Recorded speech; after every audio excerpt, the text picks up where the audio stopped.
All right, girls, it's almost time for bed. Are you ready for a Christmas story? It's not 'Twas the Night Before Christmas, is it? Yeah, I'm so fudging tired of that dumb story. Ooh, everything's quiet except for Santa. We get it. You should watch your language. You never know who's watching.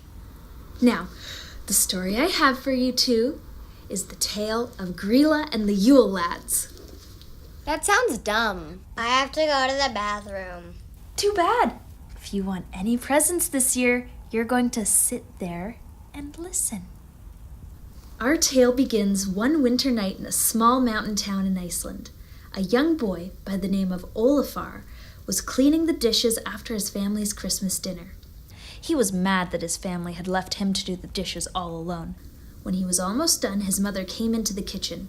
She was angry that they were still dirty and made him do them again. She left Olaf and his younger sister, Hekla, home alone to clean while she drove home Olaf's elderly grandmother. Olaf sneered as he looked back at the room full of dishes. He let out a sigh when suddenly he heard a... He looked around. No one in sight. He called out, "Hekla, was that you?" He heard the sound again, and suddenly his eyes met those of a strange man peering through his window. Olaf ran outside in a dash to confront the stranger.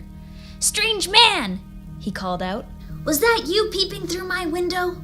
Aye, replied the strange man. "'Twas me." This strange man wore old clothes, a red pointed hat, and a long white beard. He smiled a toothy smile. "Santa!" Olaf shouted excitedly. He invited the man inside. Stranger danger, stranger danger! Yeah, what kind of idiot invites strangers into their house, especially when their parents aren't home? Well, maybe if you didn't interrupt the story, you'd know exactly what kind of an idiot. Did you think of that? No? All right. Well, now where were we?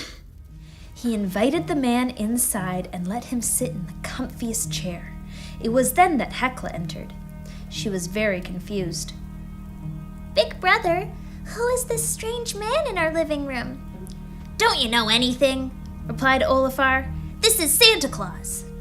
Hekla didn't believe him. "But it's only the 21st. But Olaf wouldn't hear it and turned his nose up at his sister's protest. "Hekla, won't you get our guests some milk and cookies?" Not wanting to be rude, Hekla did as her brother said, returning with a big mug and plate full of gingerbread men. Hekla was a little shy, but offered them to the man. He looked incredibly grateful and smiled a big thank you at Hekla. But jealousy grew in Olaf. How dare his sister upstage him in front of Santa Claus? He had a plan, a naughty one indeed.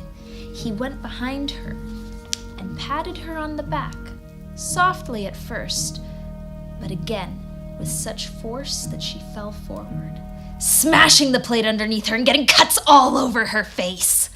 Hekla was so upset she ran to her room in tears, leaving her brother alone with the strange man. "That wasn't very nice." The man snickered.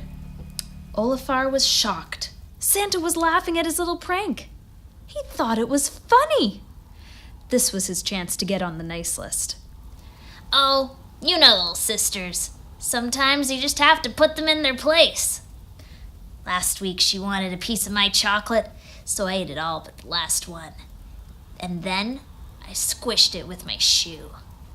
The man laughed and slapped his knee. "Then one time I saw her running towards the stairs, so I put my foot out, and she tripped and fell all the way down." The stranger roared with bellowing, big, hearty laughter that filled the room. Olaf couldn't believe it, but he was very proud of himself. The man, almost out of breath from laughing, finished his milk, and before he left, patted Olaf on the back and said, "Little boy, my mother is going to love you." As he said those last words, he grabbed Olaf's shoulder and dug his nails in, drawing blood. But before Olaf could react, the man had vanished. That's definitely not Santa. Nope, shouldn't have given him any cookies. Don't interrupt me again. That night, the man's goodbye kept running through Olaf's head. That couldn't have been Santa. Since when does Santa have a mother? He tossed and turned, thinking about the night over and over in his head, unable to sleep. Then he heard something out his window. Thump, thump, thump, booming sounds coming from the mountain. Olafar's room began to shake with each stomp. All his toys fell from the shelves, some with such force they shattered on the ground. Olafar jumped out from his covers and ran to the window. What could possibly be making that noise? It was then he saw her. The Grýla. She looked like a hideous old woman, hunchbacked and wearing only an old black robe that covered her greasy, stringy hair. She was 40 feet tall and had sharp white eyes, a bulbous nose, and face covered in festering pustules. By her side was a monstrous wolf with large, sharp teeth and patches of missing fur. What fur was left on the beast was badly matted, yet it shone with sticky red liquid in some places. They were both staring straight into Olafar's window with a hungry look in their eyes. He was frozen with fear and started to wet himself, but they continued towards him. The glass in his window shattered, the shards coming straight at him, cutting up every inch of his body, 10 times worse than what he had done to Hekla. He tried to run away, but Grýla's giant hand reached through and grabbed him with such a tight grip that it felt like Olafar's head was going to pop off. He could barely breathe. She carried him out the window and back into the forest, along with her wolf. She dragged him back up the mountain where she had made a pot of boiling broth. When they got her home, Grýla realized Olafar was too fat to fit in her pot. First, she took out a large vegetable peeler and started to slowly cut ribbons of flesh off of Olafar's body to try and fit him into the pot. But he was still too big.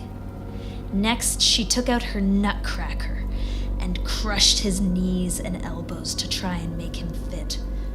Even then, he was still too big for the pot. Finally, she took the now screaming Olafar by the broken leg and swung him onto her butcher's block with such force that the sound of his ribs breaking could be heard throughout the mountainside. Then she took out her cleaver.